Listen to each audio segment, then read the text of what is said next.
Well, what he's suggesting is against the law. And so the very first thing that we're doing is preparing to go to court to prevent or stop what he's attempting to do. Second is drawing attention to the fact that it's illegal, unconstitutional. Frankly, it's un-American to send troops into American cities when there's no emergency, there's no insurrection. And he's only doing it because he wants to disrupt future elections. He wants to cause fear and, frankly, to inflame people on the ground by sending troops. So nice to meet you. Appreciate you. We're responding to what Donald Trump is saying about Chicago. It seems like Chicago lives rent-free in his head, that maybe I live rent-free in his head. He mentions Chicago and me quite a lot, and has, by the way, for the last, 8, 10 years. What do you think that is? I don't know. There's something about Chicago that sticks in his head. And even though the facts belie everything that he is saying about Chicago, he keeps talking about it. And he's, talking about how somehow you can't walk down the street in Chicago and experience a peaceful, beautiful city. That's just wrong. But they're not giving you this. And you would think that if you're going to take this truly drastic action, that you would have to have a drastic situation on the ground, and that you'd want to know what the facts are, and so you'd call people who are on the ground who are living it every day, like the Chicago PD or the Illinois State Police, but nobody's received any calls, and particularly not me. You guys are, kind to be out here today to help us out. He talks a good game. He wants to reduce crime, he says, but then he does things that are, frankly, defunding police and defunding our efforts to fight crime. No, listen to you. You are a charmer. Come on. How about help us hire police? Instead of sending troops into the city of Chicago, how about help us with violence interruption, which is something, by the way, that we have some really good teams of people that do. And now he's taking money away from that. My name is Mrs. Foster. Mrs. Foster, JP. Very nice I know to meet you you. are. I voted for you. We have terrific troops, but they don't belong on the streets of America. And that's the catfish with the crab on top.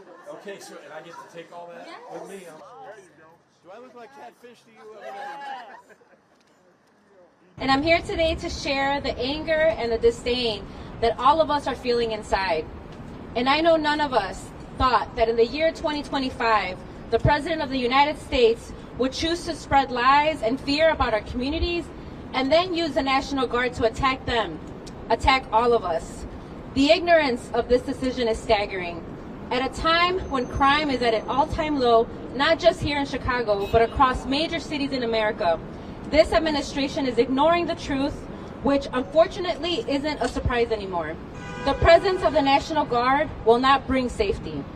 It will bring fear, hurt small businesses, and it will traumatize and re-traumatize families who are still healing from the past harm. Chicago is going to be clear to this president, who tries to identify ways to be able to silence us, to silence dissent. But that the attacks on Chicago, Illinois are not about safety and security, we know that.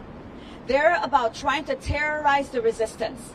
President Donald Trump has been very critical of many American cities, but especially Chicago, New York City, Seattle, San Francisco, Baltimore, and Portland, Oregon. He's suggested, threatened to send National Guard troops into those cities like he has in Washington, D.C., to fight crime. He says Chicago is a hellhole, a killing field. Yet statistics, crime data, show that most violent crimes in these communities have been on a steady decline. Homicides in the first 6 months of this year are down in all 6 of those cities compared to the same period in 2024. Interestingly, despite national data that shows violent crimes declining, there is a difference in public opinion. A majority of Americans polled have said recently that they believe that crime is a major problem in big cities. So there's a perception that runs counter to some of the statistics.